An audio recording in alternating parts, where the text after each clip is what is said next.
No Brasil, a regulamentação das profissões de saúde é um tema complexo, onde é crucial definir com precisão as competências e também os limites de atuação de cada categoria profissional.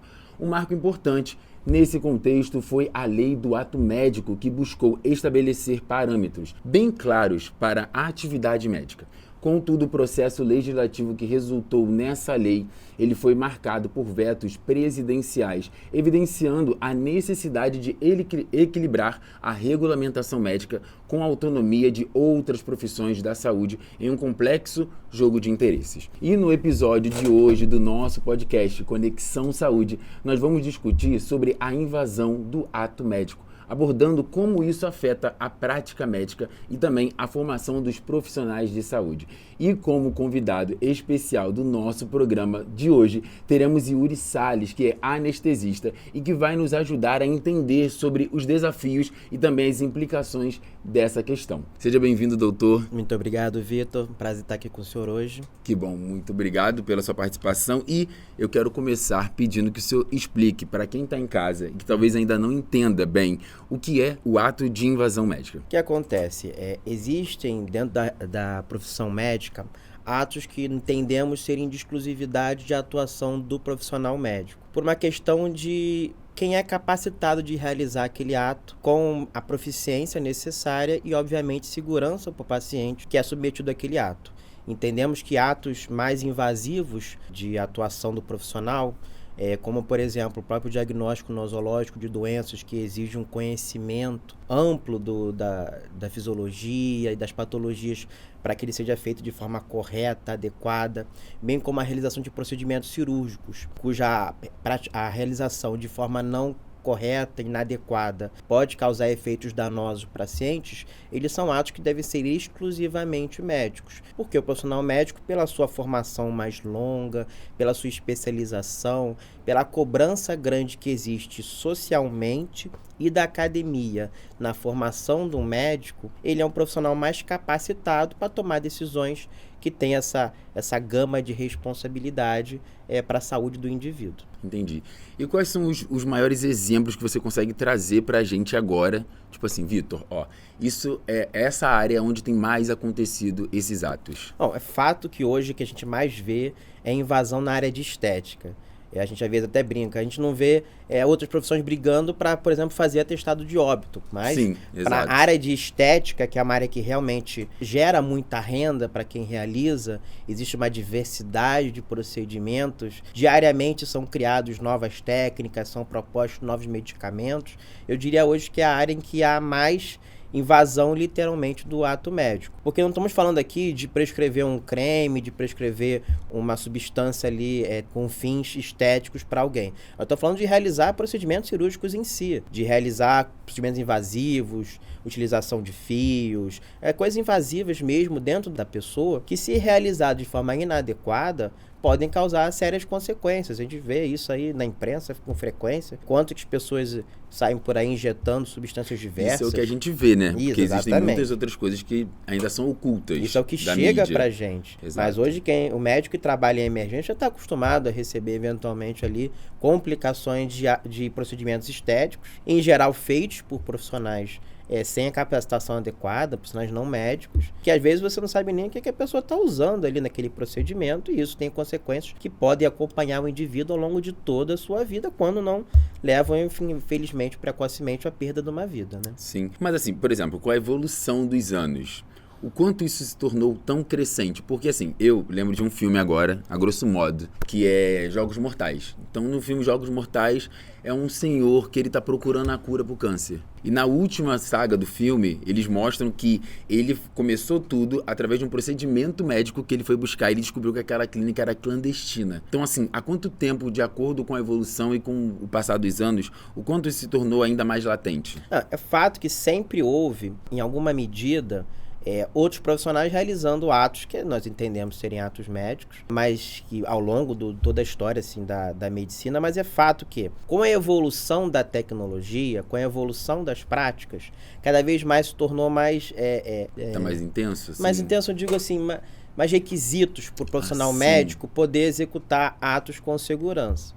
E isso, obviamente, está associado a um custo para você ter a formação daquele profissional, para você usar um material adequado. Eu vou dar um exemplo. Nenhum cirurgião plástico vai executar um ato médico, uma cirurgia, fora do ambiente adequado. Ele vai executar isso num centro cirúrgico, um local que tenha condição de você tratar alguma emergência, que você tenha condição... Que a gente vê muito isso hoje em clínicas. Sim. Das pessoas que vão lá, fazem o procedimento no lugar totalmente inóspito. Exatamente. E acabam sendo acometidos. Obviamente não são todos os médicos. A gente tem profissionais que agem de forma inadequada e vão executar atos, por exemplo, dentro do consultório sem estrutura adequada. Isso é outra história.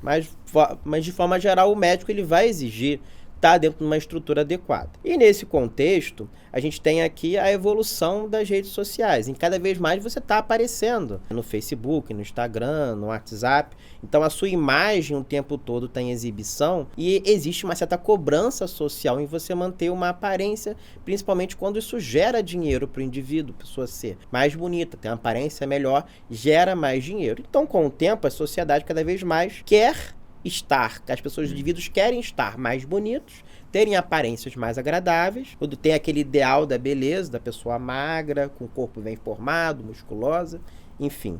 E você tem uma questão que você, para conseguir alcançar isso dos meios corretos, você vai ter um custo maior, porque os médicos vão exigir isso mesmo, porque se o médico faz um ato médico fora do ambiente adequado e tem uma complicação, ele vai eventualmente ter que arcar com aquilo juridicamente. E aí, tendo essa demanda social e tendo a questão do custo associado ao cuidado médico, aí surge a oportunidade de outros profissionais oferecerem cuidados com menores custos, só que aí fora dos padrões adequados. E aí gera essas clínicas clandestinas, de procedimentos estéticos. Hoje no dia não está só restrito à estética, a gente tem outras áreas, eu cito, por exemplo, a oftalmologia, que teve uma invasão grande da optometria, que foi uma área que foi criada mais para a parte de confecção de lentes e tudo mais, e evoluiu ali até para fazer a parte de diagnóstico, prescrição de lentes, que a gente entende também que é um ato médico. O que está associado ao ato médico? Ato médico é responsabilidade. Quando você coloca a sua vida, a sua saúde na mão de um profissional médico, ele tem uma responsabilidade de cuidar e de sempre, primeira regra é não causar dano. Então o médico sempre vai ter essa preocupação na cabeça dele. Eu não posso primeiramente causar dano no meu paciente. Então eu vou fazer o que eu tenho conhecimento, o que eu tenho capacidade, para que aquele paciente tenha sucesso no tratamento que ele deseja. Só que infelizmente isso vai estar associado a um custo e a sociedade tem que entender isso, ou a gente tem que tentar de alguma forma dar mais acessível ao tratamento, acesso ao tratamento médico. A gente tem aqui no Brasil o SUS, que infelizmente tem sofrido com defasagem de recursos para se manter, mas não há para a gente relativizar a saúde. Relativizar a saúde significa a gente causar danos, e danos que às vezes a própria sociedade vai ter que suportar. Pois uma pessoa que faz um procedimento estético inadequado, por exemplo, injetou silicone industrial e faz um AVC, é uma pessoa que vai ser dependente eternamente da Seguridade Social. Exatamente. Então é um custo para a sociedade você ter um procedimento médico executado de forma inadequada por um profissional que não está capacitado. A sociedade paga por isso. Nós como sociedade pagamos por isso. Então o custo disso, de você tentar o procedimento mais barato, às vezes pode ser um custo muito maior do que você inicialmente teria. Assim, essa detecção, né? Essa percepção e esse olhar mais analítico, o quanto isso desvaloriza toda a categoria médica. O quanto isso traz de desvalorização. Até mesmo porque o público ele precisa ainda e tem uma demanda muito grande. Mas esse impacto de desvalorização é como? Você imagina, um médico, para ele se formar, são 6 anos de dedicação na faculdade, em tempo integral. E que não param de estudar, nunca mais. A faculdade é só uma etapa. Sim. Mas você tem ali 6 anos de dedicação, depois você faz uma especialização. Minimamente você vai ficar 3 anos especializando numa área de dermatologia, cirurgia plástica, no meu caso anestesia, para você ter uma formação. Depois você vai investir num consultório, vai investir em equipamentos, vai investir em uma estrutura, divulgação para você montar aquela estrutura. E aí você consegue oferecer um serviço de qualidade com custo. Só que aí vem um profissional que fez, sei lá, um curso especializado, um curso de graduação qualquer vez, nem graduação faz um curso de final de semana e começa a executar aquele mesmo ato em forma inadequada. Obviamente, isso desestimula os médicos a investirem na sua na sua especialização, investirem em equipamentos de qualidade, investirem em atender bem ao paciente, porque você vai ter uma competição desleal com um profissional que não vai ter a mesma dedicação e o mesmo investimento de um médico. Então, isso valoriza muito o médico, a gente investir cada vez mais em qualidade. Isso, na verdade, nos prende em conseguir avançar em termos de eficiência, em termos de qualidade. Isso é uma coisa que a sociedade tem dificuldade de perceber. Às vezes, a solução mais barata não é a melhor. A gente precisa buscar soluções que sejam responsáveis. Aquela coisa do custo-benefício. Exatamente. O custo-benefício que a gente perde ali quando a gente tem essa questão da invasão do ato médico, que ele existe, não é uma questão de proteger o nosso financeiro, não. O médico, o principal interesse dele é a saúde do outro indivíduo. Então, o nosso maior interesse é a saúde do público, a saúde da sociedade brasileira. E não apenas o ganho financeiro, como, infelizmente, essas pessoas que fazem esse trabalho irresponsável têm. Eles só querem ganhar dinheiro, só querem faturar, não importa quão mal eles causam. E assim, doutor, quais são as principais lacunas dentro da legislação atual que acaba permitindo toda essa invasão? E como que vocês conseguem, então, corrigir essas falhas? Perfeito. O que acontece? A lei do ato médico foi uma grande evolução, porque ela determinou ali que algumas práticas são atos exclusivos do médico. Porém, ao mesmo tempo que ela avançou, ela deixou uma grande lacuna. Quando ela coloca, por exemplo, que os procedimentos invasivos são atuação exclusiva do médico. Porém, não define o que é um procedimento invasivo. Entendi. E aí, nós temos, da mesma forma que nós temos um conselho de medicina, nós temos conselhos de outras profissões. E muitas vezes esses outros conselhos, eles publicam resoluções, pareceres, notas técnicas, autorizando os seus membros a executarem determinados atos que nós, como médicos, entendemos que são atos médicos. E aí há uma grande dificuldade para nós, como Conselho de Medicina, enfrentarmos essa questão. Porque da mesma forma que nós, como autarquia federal, temos a autonomia de emitirmos resoluções para os nossos membros cumprirem, esses outros conselhos também têm. Eles também são autarquias federais, também estão regidos por lei, também têm essa autonomia de publicar esses atos e estabelecer as regras para a atuação dos seus membros. E aí, normalmente, a gente acaba tendo esse enfrentamento no âmbito do judiciário, de questionar ali se aquela resolução está adequada ou não está adequada. Nesse ponto, as sociedades de especialidades médicas são grandes atores, além do Conselho de Medicina, porque elas, dentro da sua área de atuação, vão identificar ali pontos de invasão do ato daquela especialidade, do ato médico daquela especialidade, por outras profissões, vão levar ao judiciário e a esse enfrentamento, junto, é claro, com o sistema conselhal de medicina. A gente entende que o órgão principal de atuação nesse caso é o Conselho Federal de Medicina, porque normalmente são resoluções publicadas em âmbito federal, então não cabe eu, como CREMERG, questionar uma lei federal, por exemplo, da farmácia. Não é minha atribuição, é do Federal de Medicina de questionar, mas obviamente a gente, como sistema conselhal, tem que movimentar junto às sociedades de especialidade e junto à MB, que haja esse acompanhamento dessas tentativas de invasão do ato médico. Felizmente, o judiciário nosso, ele tem normalmente entendido essa demanda dos médicos como legítima, e a regra nossa é ganhar esses processos ao invés de ter ali perdas, mas nesse inteirinho em que os processos estão rolando, o risco ocorre ali para a população de ter esses atos sendo executados fora da técnica correta. Entendi. Agora eu tenho duas perguntas. A primeira é, se o senhor já teve algum caso, não precisa ser próximo, mas, poxa, Vitor, eu conhecia ou eu soube dentro da área da anestesia ou não. E segundo, como que vocês conseguem trazer a conscientização através da educação para que a pessoa consiga identificar esse profissional que não está apto para poder exercer aquela função? Perfeito. Na anestesia, assim, até falando um pouco da minha especialidade, felizmente ainda há uma compreensão da sociedade do risco que você tem ali associado a executar atos ali fora da correção. Mas eu sinto que recentemente... Mas será que é porque as pessoas têm mais medo? Talvez tenham um pouco mais de medo. Exato. Mas eu cito, por exemplo, a questão recente da odontologia.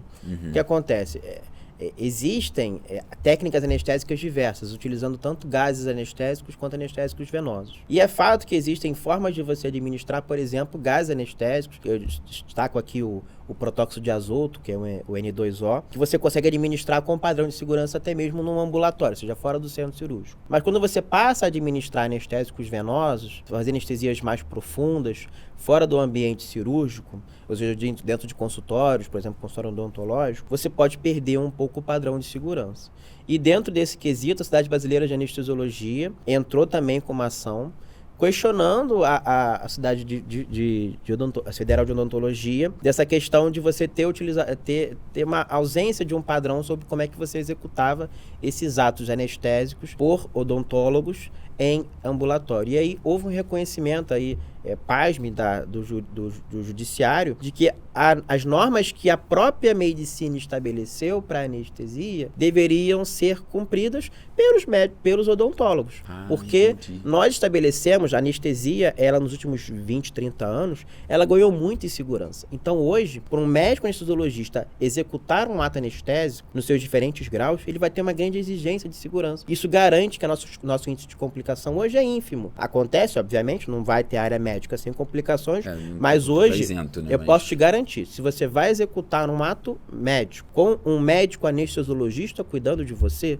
você vai ter ali contigo um profissional muito bem especializado e gabaritado para te prover segurança. Então você pode hoje, não tenha medo de anestesia. Tá, obrigado. A anestesia hoje já evoluiu muito. Mas que você tem um médico anestesiologista. Por quê? Porque nós temos normas muito exigentes para os nossos profissionais. E hoje, nesse contexto dessa ação da Sociedade de Anestesiologia, também os odontólogos devem seguir essas regras para garantir a segurança do paciente, que é em último caso. E a gente teve eventos, eu não posso obviamente citar caso, mas assim, a gente vê casos de você vai realizar um ato anestésico num ambiente ambulatorial, e naquele contexto você tem algum erro na técnica e você não tem os meios de reverter aquela complicação, e com isso, infelizmente, o paciente sofre uma lesão neurológica grave, ou mesmo vem a óbito. Eu me lembro um caso recente, inclusive, de uma moça jovem que, enfim, vai vir a falecer eventualmente, teve uma lesão neurológica grave, porque foi isso, foi executado um ato anestésico por um médico, não era anestesista, um profissional que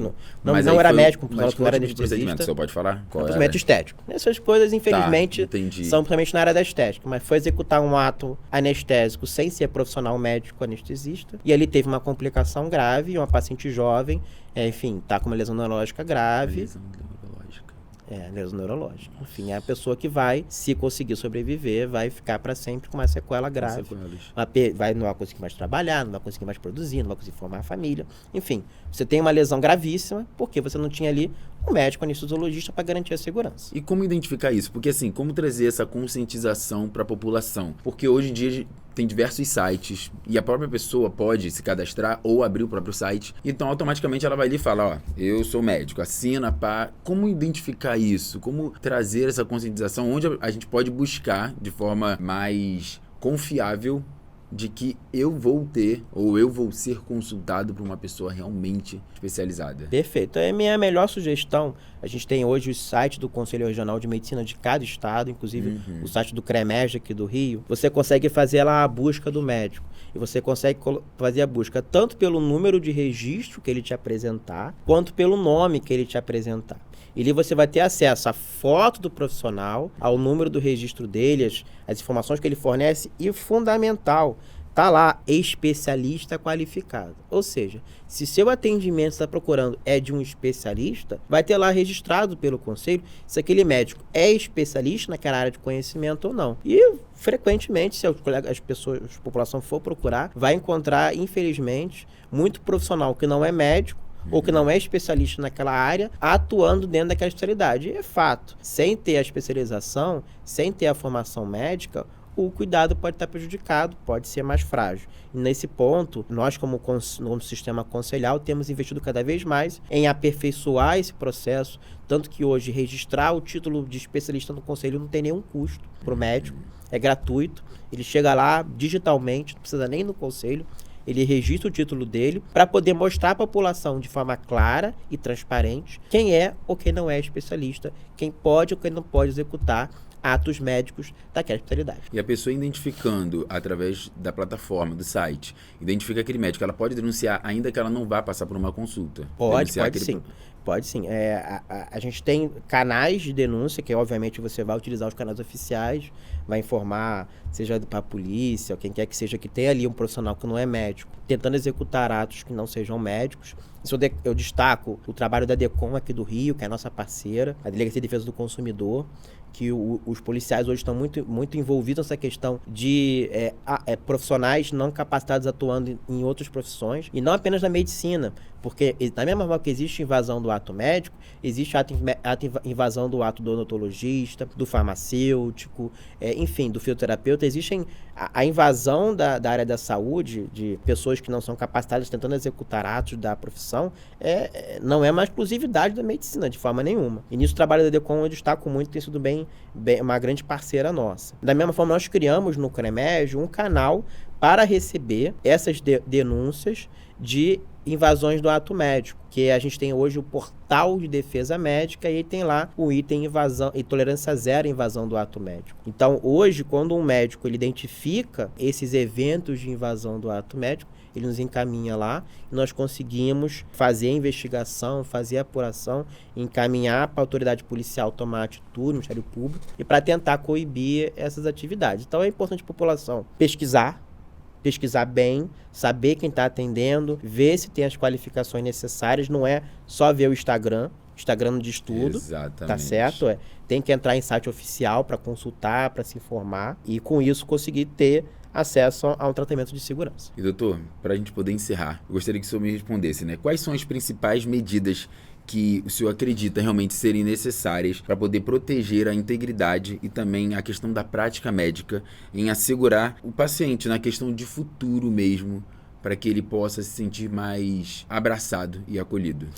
Eu entendo que a população estar bem informada é importante. Como eu já citei, a gente tem os canais de denúncia para apurar esses ilícitos. Mas é muito difícil você abarcar tudo, porque todo dia tem uma publicação nova, tem um Instagram novo. Essas pessoas elas mudam de endereço com frequência para poder continuar praticando atos inadequados. E a legislação ela ainda é muito permissiva. Então eu acho que o fundamental hoje seria a gente ter maior evolução na legislação em termos de coibir a invasão das profissões de saúde regulamentadas, não apenas a medicina. Mas é importante que o legislativo tenha leis, tenha normas que deixem bem claro para a população que a invasão dos atos das profissões de saúde não é algo que nós, como sociedade, vamos aceitar. Então, a exigência legislativa tem que ser maior. E aqui eu destaco até uma evolução muito grande que a gente teve agora, que foi uma lei publicada aqui no estado do Rio de Janeiro, que ela coloca uma coisa básica, que para você ser contratado como especialista,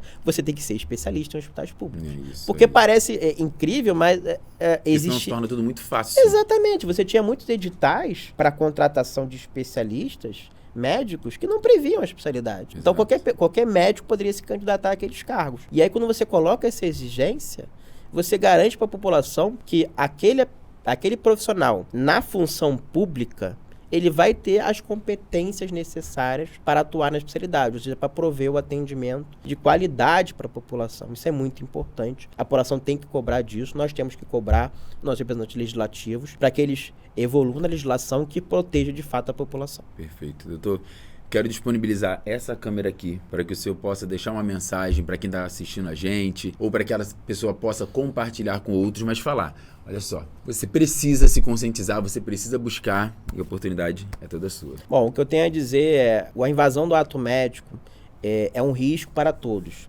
Para quem é submetido a um procedimento e para a sociedade, que eventualmente tem que arcar com as complicações desses atos executados da forma incorreta. Então, nós, como sociedade, temos que exigir que os atos médicos sejam executados exclusivamente pelos médicos, com capacitação, com conhecimento adequado, em locais adequados. Não podemos aceitar mais termos pessoas sofrendo danos à sua saúde, sequelas, vindo a falecer, porque realizaram atos fora das especificações técnicas. Então, Vamos cobrar disso, vamos cobrar dos nossos representantes, vamos cobrar dos nossos conselhos, para que as leis sejam seguidas. Tá ótimo, doutor Yuri. Muito obrigado pela sua participação. Eu que agradeço. E você que está aí em casa assistindo a gente, precisa compartilhar esse vídeo para todos os seus amigos e suas redes. Instagram, LinkedIn, Facebook, compartilha com todos e que essa informação chegue a muitos lares para que a gente possa salvar muitas vidas. Obrigado pela sua participação junto conosco aqui no Conexão Saúde. Obrigado, doutor. Obrigado. Um abraço.